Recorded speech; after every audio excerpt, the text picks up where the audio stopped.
Box মডেলটা নিয়ে একটু জানা দরকার সিএসএস এর। সেটা হচ্ছে আচ্ছা, সিএসএস এর বক্স মডেলটা, সিএসএস কিভাবে কোনো এলিমেন্টের ওই বক্সের যে কনসেপ্টটা সেটাকে কীভাবে কনসিডার করে।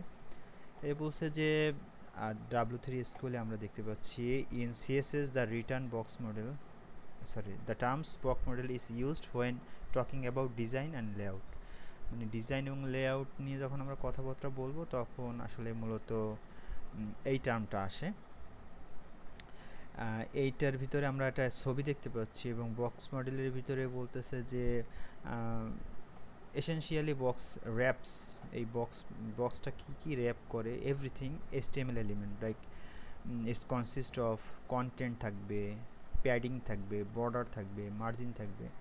এই টোটাল জিনিসটাকে হচ্ছে সে একটা বক্স মডেল হিসেবে চিন্তা করে। অর্থাৎ কন্টেন্ট আমরা যদি ফর এক্সাম্পল এই কন্টেন্টের যতটুকু উইথ আছে অথবা হাইট আছে এবং প্যাডিং যতটুকু আছে, বর্ডার যতটুকু আছে এবং মার্জিন যতটুকু আছে, এই টোটালটাই হচ্ছে একটা বক্স, এই হিসাবে ও চিন্তা করে। এটাই হচ্ছে মূলত কনসেপ্ট বক্স মডেলের। এটা খুব বেশি জটিল কিছু না।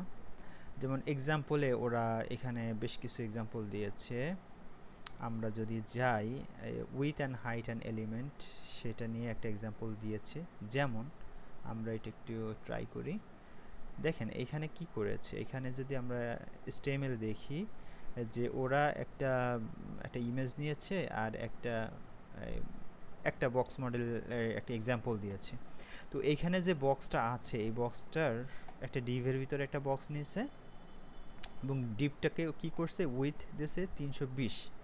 এখন ওরা এখানে স্পেসিফাই করে দিয়েছে, দেখেন এই জায়গায় বলতেছে যে ইন দ্য পিকচার অ্যাবোভ, এই উপরের যে ছবিটা এটা 300 পিক্সেল উইথ আছে, মানে এতটুকু আছে 350 পিক্সেল আছে, 350 পিক্সেল উইথ 350 পিক্সেল আছে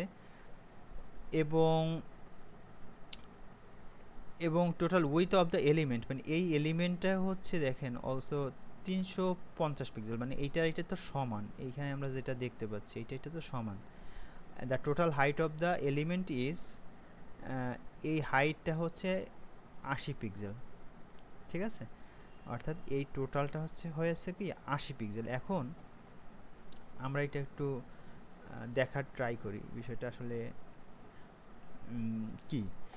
এখানে এটা যা বোঝাতে চেয়েছে সেটা হচ্ছে, দেখেন আমরা যদি ডিপটা দেখি, এই ডিপটাকে হচ্ছে উইথ 320 পিক্সেল, 320 মনে রাখেন 320, কিন্তু এই ছবিটার উইথ কত আমরা দেখেছি 350, অর্থাৎ 320 থেকে 350 30 পিক্সেল হচ্ছে আমরা কম দেখতে পাচ্ছি। কিন্তু 30 পিক্সেল কম দেখতে পাচ্ছি এই ডিপটা, তারপরেও এটা কেন এটা সমান লাগতেছে, এইটাই হচ্ছে মূলত তাদের বোঝানোর বিষয়।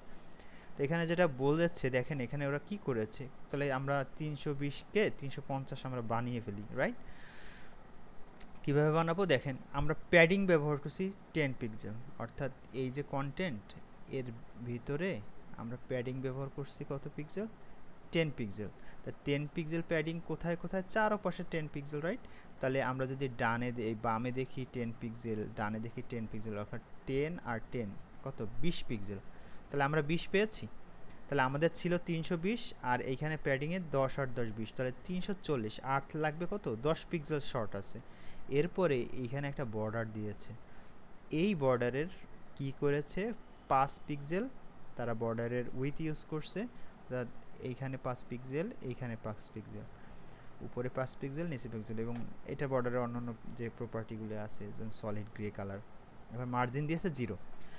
এখন টোটাল আমরা দেখি, তাহলে 5 পিক্সেল আর 5 পিক্সেল 10 পিক্সেল, প্যাডিং আছে 10 10 20, তাহলে হচ্ছে 20 আর 10 30 আর এই 20 50, তাহলে 350 পিক্সেল এই টোটালটা হয়েছে, অর্থাৎ ইমেজের সমান এই বক্স মডেলটা, অর্থাৎ এই ডিপটা কাজ করেছে।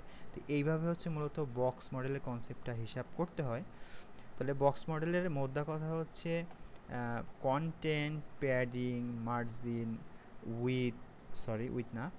মার্জিন, এই সমস্ত কিছু যুক্ত করে যেটা হবে সেটাই হচ্ছে একটা বক্স মডেল হিসাবেই কাউন্ট করবে, এই কনসেপ্টটা তখন কাজ করবে। আশা করি বুঝতে পেরেছেন।